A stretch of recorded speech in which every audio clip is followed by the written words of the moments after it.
The Crimson Pact's last stand. The Nexus ring stretched across the void like a metallic crown, its massive structure spanning 3 light minutes in diameter. Built from the combined resources of 12 alien species, it represented the galaxy's final hope against humanity's relentless expansion. High Archon Thylex stood in the central command chamber, his crystalline skin reflecting the countless status displays that surrounded him. After 200 years of human victories, this would be where their unstoppable advance finally met its end. Status report on the Void Anchor, Thylex commanded, his voice carrying the weight of desperation, disguised as authority. The weapon represented technology from every member species of the Crimson Pact, a device capable of erasing entire star systems from existence. Today, it would be used to eliminate every human colony simultaneously, ending their threat forever. Sentinel Creed H, an insectoid being with 4 arms and compound eyes, manipulated the holographic controls with practiced precision. The Anchor is charging according to schedule, High Archon. In 6 hours, we will have enough power to target every human settlement from here to the Outer Rim. Their expansion ends today.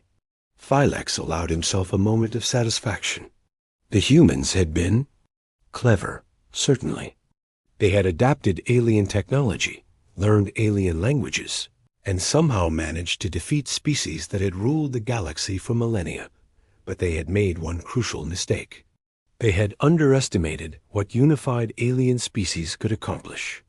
When facing extinction, the Nexus Ring was more than a fortress. It was a monument to cooperation, combining Veltari energy shields, Zephang gravitational manipulators, Mordak quantum processors, and weapon systems from 9 other species. No single race could have built it. No human strategy could overcome it. The ring's defenses were simply too advanced, too integrated, too perfect. A communication alert interrupted his thoughts. High Archon, we are detecting an approaching fleet, reported a junior officer from the Kethran species, her tentacles writhing with nervous energy. Sensor readings indicate approximately 50 human vessels, standard configuration. Thylex's confidence grew. 50 ships against the Nexus Ring was not a battle, but a suicide mission. Let them come, he declared. When they see our defenses, they will realize the futility of their position. Perhaps we can convince them to surrender before we must destroy their colonies. Meanwhile, aboard the human flagship Defiant, Commander Elena Vasquez studied the tactical displays with calm focus. At 42, she had spent her entire adult life fighting aliens, and she had learned to read their patterns with deadly accuracy. The Nexus Ring was impressive, certainly, but it had one critical flaw. It was designed by committee. Dr. Chun, are you ready with the modifications? She asked, turning to the ship's chief scientist. Marcus Chun was a thin man with prematurely gray hair and eyes that seemed to see through problems to their solutions. He had spent the last 5 years working on something the aliens could never have imagined. All systems are integrated, Commander. Chun replied. The Veltari shield generators are synchronized with our power cores. The Zephon gravity drives are linked to our navigation systems. The Mordak processors are running our targeting computers. We're not just using human technology anymore. We're using the best of everything. Elena nodded. This was the culmination of decades of careful planning. Every alien battle had been a learning experience. Every captured ship had been studied. Every defeated enemy had unwittingly contributed to this moment.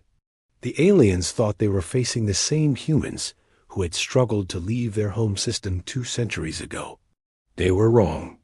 All ships report status, Elena commanded.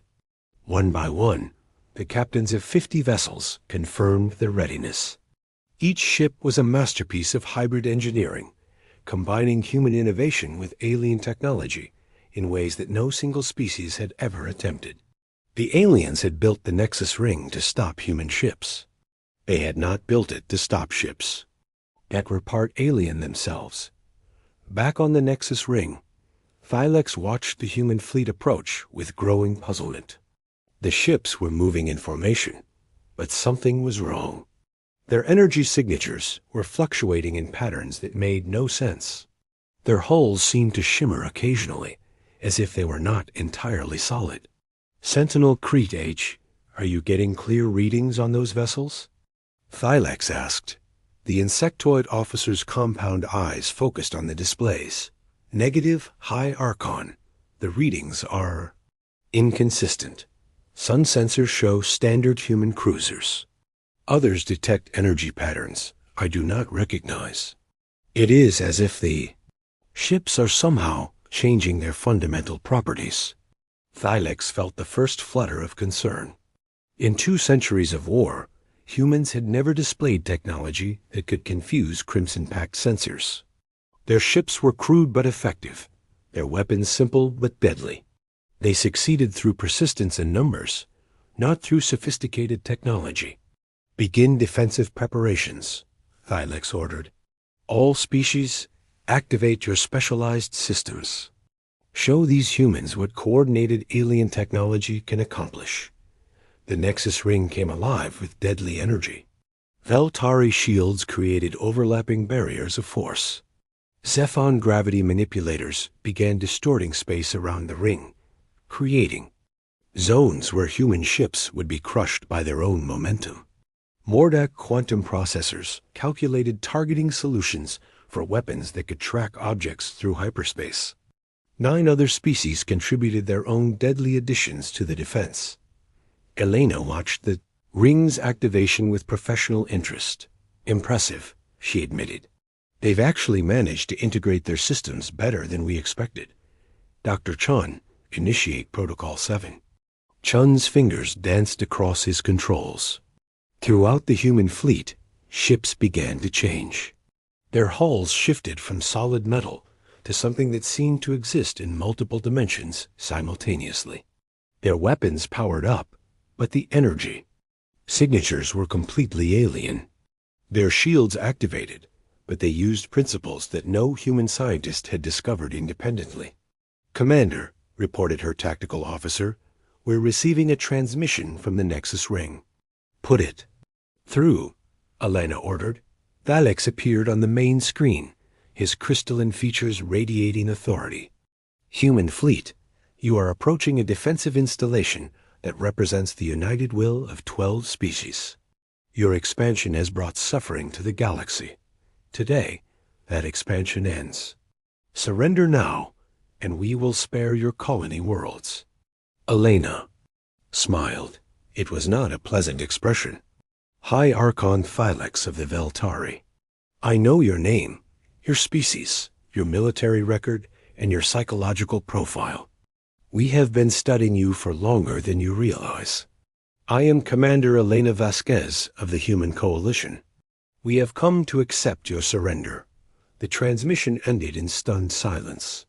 On the Nexus ring, officers from 12 species stared at their displays in disbelief.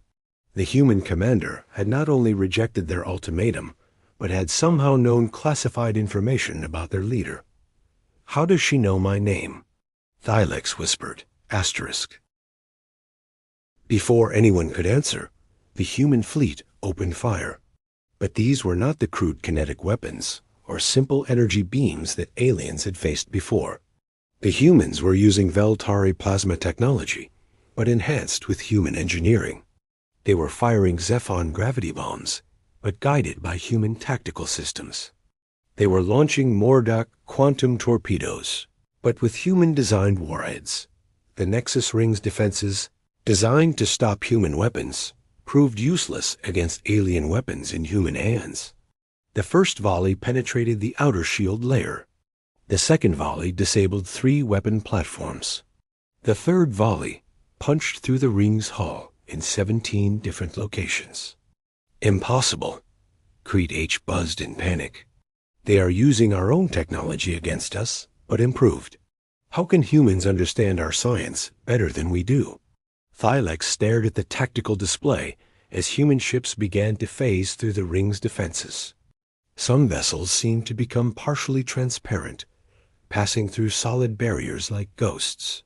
Others split into multiple copies, overwhelming tracking systems. A few simply vanished from sensors entirely, only to reappear inside the rings.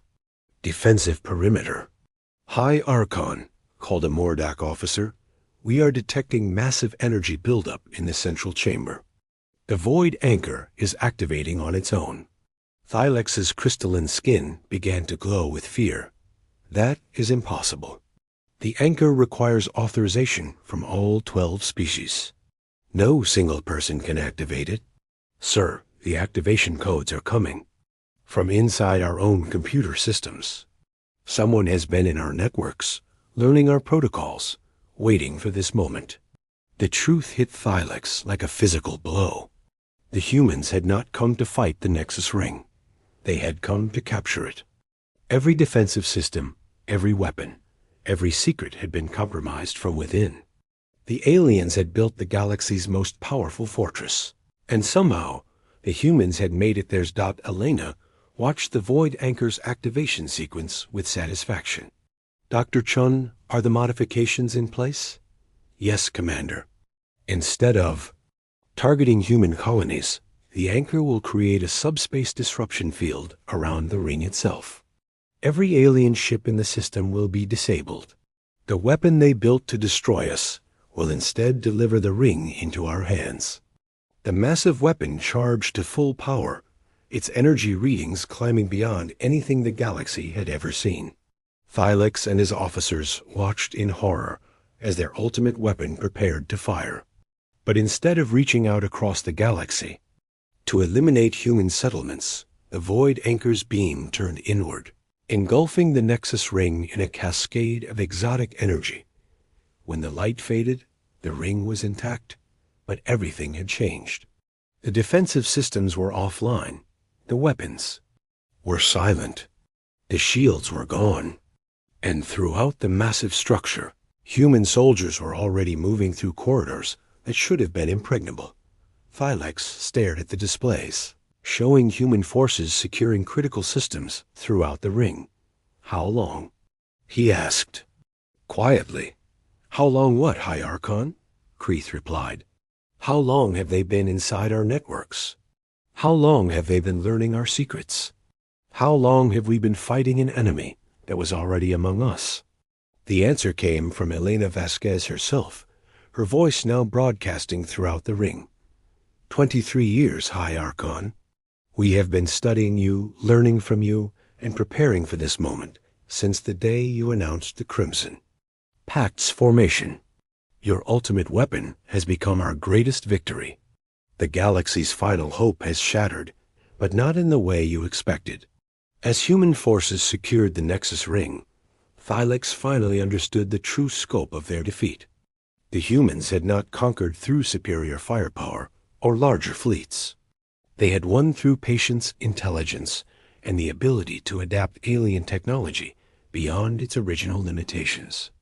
The galaxy's final hope had indeed shattered, but from within, destroyed by the very unity that was supposed to make it strong. The Crimson Pact's last stand was over. Humanity's true offensive was about to begin. Asterisk, the human gambit unleashed the corridors of the Nexus.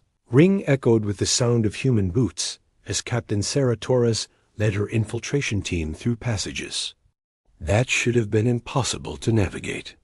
Her soldiers moved with confidence born from years of studying detailed schematics that had been acquired through the most audacious intelligence operation in galactic history.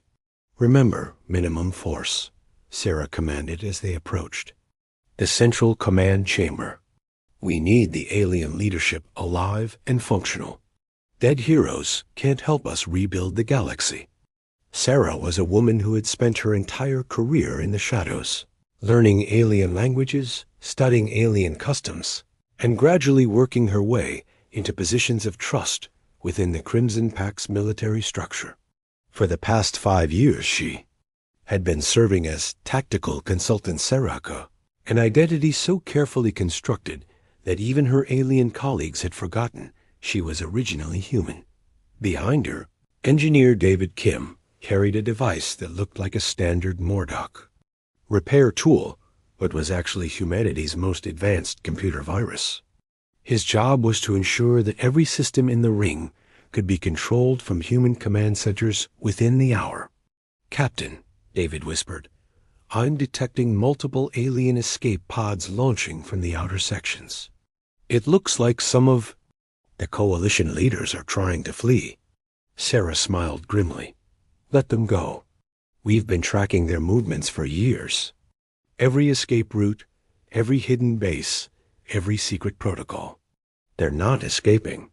They're going exactly where we want them to go." In the command chamber, High Archon Thylex faced the collapse of everything he had worked to build. His officers from 12 different species were staring at displays showing human forces, securing critical systems throughout the ring. The integration that had been their greatest strength was now their greatest weakness. The humans understood their combined technology better than they did themselves. "Status report," Thylex demanded, his crystalline skin flickering with stress patterns. Sentinel Kreeth's compound eyes focused on the tactical displays. "Human forces have secured the power core, the navigation systems, and the communication arrays. We are effectively cut off from our home fleets. The Void Anchor is completely under their control." "How is this possible?" asked Admiral Zethkar, a reptilian being whose scales were turning gray with shock. "Our security protocols were designed by the best minds from 12 species. No single race should have been able to penetrate them." Before anyone could answer, the chamber doors opened with a soft hiss. Captain Sarah Torres entered, removing her helmet to reveal features that several officers recognized with growing horror. "Sarika?" Kreet buzzed in confusion. "What are you doing with the humans?" Sarah's expression was apologetic, but firm. "My name is Captain Sarah Torres of the Human Intelligence Division. I have been serving on this station for 5 years under deep cover. I want to thank you all for your cooperation during my mission." The implications hit the alien officers like a physical blow.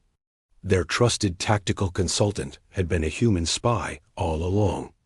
Every strategic discussion, every weakness in their defenses, every secret protocol had been observed and reported. 5 years, Thylex whispered. "You have been among us for 5 years. Longer than that, actually," Sarah replied. "I first arrived in Crimson Pact space 7 years ago as a supposed refugee from human space. Your compassion toward displaced beings made my cover story very believable." Admiral Zethkar's scales flushed red with rage. "You used our mercy against us." "We used your assumptions against you," Sarah corrected. "You assumed humans were incapable of long-term planning. You assumed we could not master your technology. You assumed we were too primitive to understand your culture. Every assumption was wrong." On the human flagship Defiant, Commander Elena Vasquez watched the ring's capture with professional satisfaction. The operation was proceeding exactly as planned, but she knew the real test was yet to come. Capturing the Nexus ring was only the beginning. The true challenge would be convincing the galaxy's numerous species to accept human leadership. "Dr. Chun, what's the status on the hybrid integration?" she asked. Marcus Chun looked up from his workstation, his eyes bright with excitement. "Beyond our most optimistic projections, Commander. We now have access to the combined technological knowledge of 12 species, plus the manufacturing capabilities of the ring itself. With this technology, we can build ships that are literally impossible for any single species to match." Elena nodded. "And the political situation?" "More complicated," admitted her political advisor, a young woman named Lisa Park, who had spent years studying alien psychology. "The species that formed the Crimson Pact are starting to blame each other for the failure. The Veltari are claiming the Zevon gravity systems were flawed. The Mordock are saying the Kethron communication networks were compromised. Everyone is looking for someone else to blame. Perfect, Elena said. A divided enemy is a defeated enemy. Begin Phase 2. Across the galaxy, human agents who had been waiting in deep cover for years began activating. On Veltari Prime, Director of Science Velka received a message from her most trusted research assistant, a message that revealed the assistant had been human all along. On Zephan Command Station, the communication coordinator, who had helped design the ring's security systems, calmly announced that he was actually Lieutenant Commander Robert Hayes of Human Intelligence. On Mordax Central, the quantum engineer, who had worked on the Void Anchor's targeting systems, stood up in the middle of a crisis meeting and introduced himself as Dr. Jennifer Walsh, revealing that she had been feeding technical specifications to humanity for 3 years. The psychological impact was devastating. Every major species in the Crimson Pact discovered that their most sensitive projects had been compromised from the beginning. The humans had not just defeated them militarily. They had been living among them, learning from them, and preparing for this moment while their alien colleagues had remained completely unaware. Back on the Nexus Ring, David Kim had successfully integrated his virus into the station's computer systems. Captain Torres, we now have complete control of all ring functions. The Void Anchor can be retargeted at will. The defensive systems are responding to our commands, and the manufacturing facilities are coming online under human management. Sarah nodded and activated her communication device. Commander Vasquez, the ring is secure. All primary objectives achieved. Elena's voice crackled through the speaker. Excellent work, Captain. Begin Phase 3 immediately. Sarah turned to the assembled alien officers. High Archon Thylex, Admiral Zethkar, Sentinel Crete H, you have a choice to make. You can continue to fight a war you cannot win, or you can help us build a better galaxy. Thylex's crystalline skin flickered with confusion. What do you mean? We never wanted to destroy you, Sarah explained. We wanted to unify you. Your species have been fighting each other for millennia, wasting resources on petty conflicts when you could have been exploring the universe together. We have shown you what cooperation can accomplish. The Nexus Ring is proof that alien species can work together when they have the proper motivation. Proper motivation? Admiral Zethkar's scales were shifting between red and purple. You mean fear of humans? I mean leadership, Sarah corrected. Someone has to make the hard decisions. Someone has to force cooperation when natural instincts lead to conflict. Someone has to think beyond the immediate interests of any single species. Dr. Chon's voice came through the communication system. High Archon, you should be aware that we have been monitoring communications throughout the galaxy. Your home. Governments are already beginning to negotiate with our diplomatic teams. The war is over. The only question now is whether you will help us build the peace. On the main display, Elena Vasquez appeared to address the alien officers directly. We are not conquerors in the traditional sense. We are integrators. Every piece of technology you developed, every cultural achievement your species created, every scientific breakthrough you made will be preserved and enhanced. But it will be done under human coordination, following human strategic planning with human oversight. Thylex stared at the human commander. And if we refuse? Then you will be replaced by members of your species who understand the new reality. Elena replied simply, we have spent 23 years building relationships throughout your societies. We have allies in every major government, supporters in every important institution, and friends in every scientific organization. Your choice is not whether to accept human leadership. Your choice is whether to be part of it. The silence in the command chamber was profound. Finally, Sentinel Crete H spoke.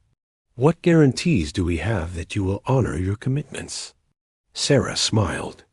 The same guarantee you had when you formed the Crimson Pact. None.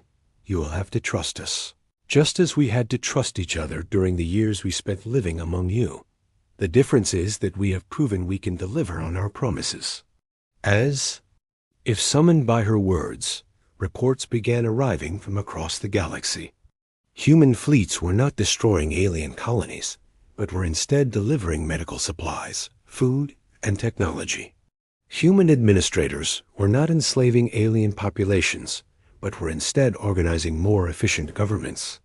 Human scientists were not suppressing alien research, but were instead sharing knowledge that allowed every species to advance. Beyond their previous limitations, Admiral Zethkar's scales finally settled into a pattern of reluctant acceptance.